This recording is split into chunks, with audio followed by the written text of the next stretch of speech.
11 by Sandra Cisneros. What they don't understand about birthdays and what they never tell you is that when you're 11, you're also 10 and 9 and 8 and 7, 6, 5 and 4 and 3 and 2 and 1. And when you wake up on your 11th birthday, you expect to feel 11, but you don't. You open your eyes and everything's just like yesterday, only it's today. And you don't feel 11 at all. You feel like you're still 10, and you are, underneath the year that makes you 11. Like some days you may say something stupid, and that part of you is still 10. Or maybe some days you might need to sit in your mama's lap because you're scared, and that's the part that's 5. And maybe one day when you're all grown up, maybe you will cry like you're 3, and that's okay.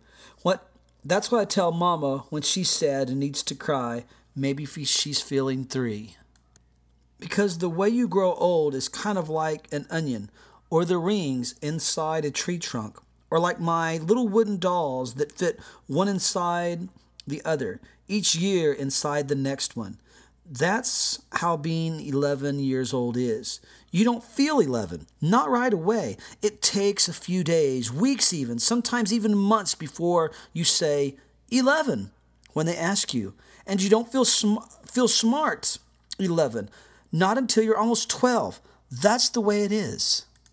Only today I wish I didn't have only 11 years rattling inside me like pennies in a tin Band-Aid box.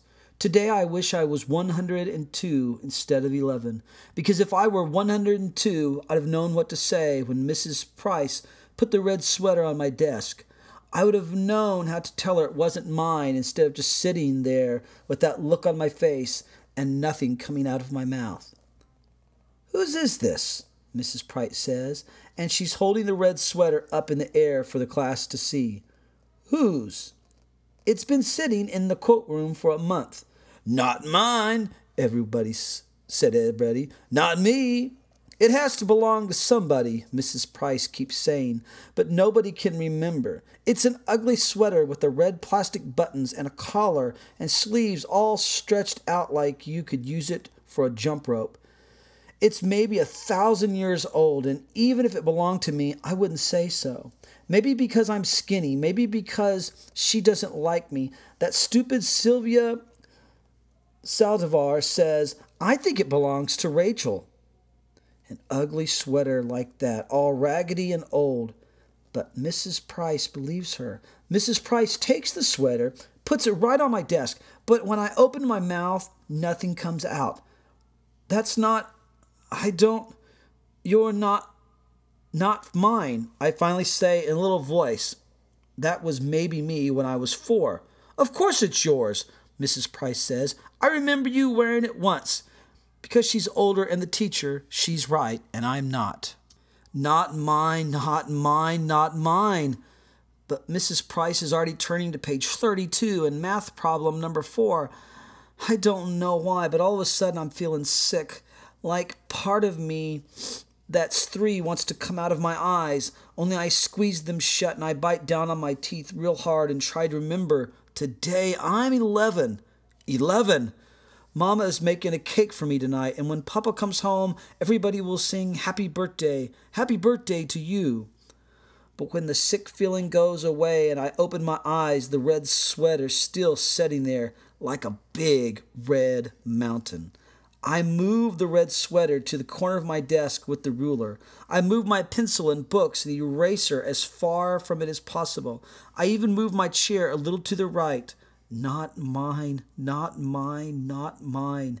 In my head I'm thinking, how long till lunchtime? How long till I can take the red sweater and throw it over the schoolyard fence, or leave it hanging on the parking meter, or bunch it up into a little ball and toss it into the alley?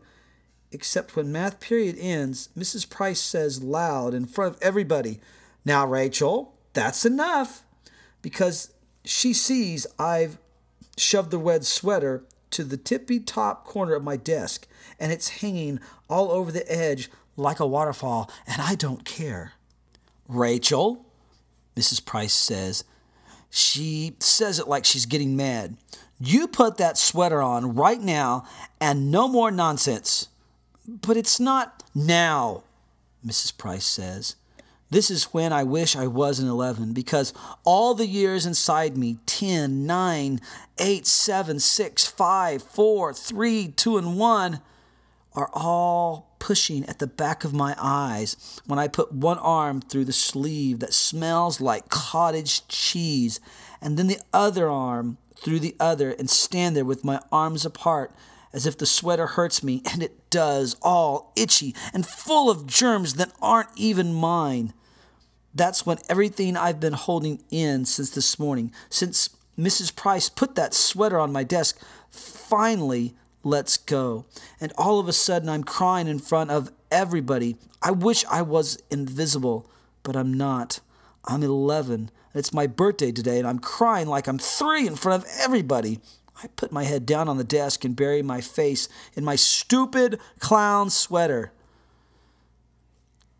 My face all hot and spit coming out my mouth because I can't stop the little animal noises from coming out of me until there aren't any more tears left in my eyes. And it's just my body shaking like when you have the hiccups, and my whole head hurts like when you have to drink milk too fast.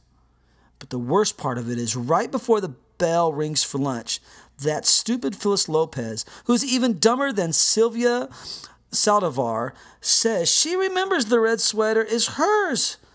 I take it off right away and give it to her, only Mrs. Price pretends like everything's okay. Today I'm 11. There's a cake Mama's making for tonight, and when Papa comes home from work, we'll eat it. There'll be candles and presents, and everyone will be singing, "Happy birthday to you, Rachel." Only it's too late. I'm 11 today. I'm 11, 10, 9, 8, 7, 6, 5, 4, 3, 2, and 1. But I wish I was 102. I wish I was like a runaway balloon, like a tiny O in the sky. So tiny you have to close your eyes to see it.